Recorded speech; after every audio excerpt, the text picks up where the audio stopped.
I never thought silence could feel so heavy, but lately, it's all I hear. My husband and I have been married for 7 years, and somewhere along the line, our conversations turned into schedules, our laughter turned into polite smiles, and our home, once full of warmth, became a place where two people quietly coexist. He's a good man, responsible and hardworking, but he's always gone. Meetings, business trips, phone calls at dinner. I've grown used to eating alone, scrolling through messages that never come, pretending I'm fine when I'm anything but. When his son, Daniel, moved in for a few months, I didn't think much of it. He'd just finished university and was trying to get his footing in the city. I was happy to have company again. Someone else in the house who talked, laughed, and noticed things. He was polite, always asking if I needed help around the house, always thanking me for meals. There was a freshness in him, a kind of openness that I hadn't felt in years. At first, our interactions were simple, small conversations over coffee or while folding laundry. But those conversations became longer. We talked about everything: work, music, life, the fear of growing older and not being where you thought you'd be. He listened with a kind of attention I hadn't felt from anyone in a long time. He made me laugh, genuinely laugh, the way I used to. And that scared me more than anything. I started dressing better, telling myself it was just for me. I'd put on perfume before dinner, light candles for no reason. I caught myself waiting for the sound of his footsteps in the hallway, the small knock on the kitchen door when he'd come to grab a drink late at night. It wasn't about attraction at first, it was about feeling alive again, feeling seen. One evening, my husband called to say he'd be staying out of town longer.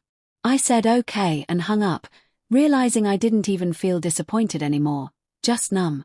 Daniel must have seen something in my expression because he asked if I was all right. I smiled and said yes, but he didn't believe me. He sat across the table and said, "You always say you're fine, but your eyes look sad." That one sentence hit harder than anything I'd heard in years. After that, I found myself thinking about him when I shouldn't have. His kindness, his laughter, the way he noticed small details, how I liked my tea, how I hummed when I cooked. I knew these were harmless things, but my heart didn't agree. The more I told myself to stop, the more my mind lingered. There were moments when I'd catch him looking at me, nothing inappropriate, just long enough to make my stomach tighten. I tried to ignore it. I told myself I was imagining it, that it was just loneliness twisting reality. But deep down, I knew something was shifting, quietly and dangerously. One afternoon, I was folding laundry when he walked in and offered to help. Our hands brushed, just for a second. It was accidental, meaningless, but it didn't feel that way. The air between us changed. We both laughed awkwardly, pretending it was nothing, but that moment stayed with me long after he left the room. That night, I lay in bed next to my husband's empty pillow, staring at the ceiling, replaying that moment over and over. It was just a touch, nothing more, but it felt like a door had opened inside me, one I didn't know existed. A door that led to something I wasn't ready to face. I told myself it was loneliness. That's all it was. But even then, a small part of me already knew that something inside me had begun to unravel. The days that followed felt heavier, as if the air in the house had changed. I tried to convince myself that nothing was different, that what I felt was just a momentary slip brought on by loneliness. But it wasn't that simple. Every small interaction carried weight now, every glance, every laugh, every silence that lingered too long. The morning after, I woke up feeling like I'd stepped into someone else's life. The house looked the same, but everything felt different. Colder, quieter, almost judgmental. I could still hear the echoes of what had happened, the things we didn't say, and the silence that followed them. I showered longer than usual, trying to wash off the guilt, but it clung to me like a second skin. When I finally looked at myself in the mirror, I barely recognized the woman staring back. Daniel avoided me for the first 2 days. We passed each other in the hall like strangers. He spoke only when necessary, polite, distant, careful. It was as if he'd built an invisible wall overnight, one I didn't dare to cross.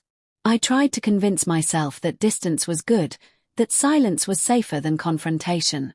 But the tension was unbearable. Every time I heard his footsteps, my stomach knotted. Every time he looked away, It felt like punishment. By the third day, my husband returned home from his trip. His arrival threw everything into chaos inside me. Watching him hug his son, laugh, ask about his week, it was almost unbearable. I smiled and played the part, my voice calm, my hands steady, but underneath, everything was trembling. Every word out of his mouth reminded me of what I'd done, and every glance toward Daniel carried a silent question I prayed he'd never ask. That evening, my husband went to take a call in his office. I was in the kitchen, trying to distract myself with dishes, when Daniel walked in. For a moment, we both froze. He looked uneasy, like he wanted to say something but couldn't. The air between us felt heavy with everything unspoken. I whispered, "We can't do this again." He nodded quickly, his eyes fixed on the floor. "I know," he said softly, "but we can't keep pretending nothing happened." Before I could answer, we heard footsteps, my husband's. Panic rushed through me. I stepped back quickly, my heart pounding. Daniel turned toward the counter, pretending to look for something.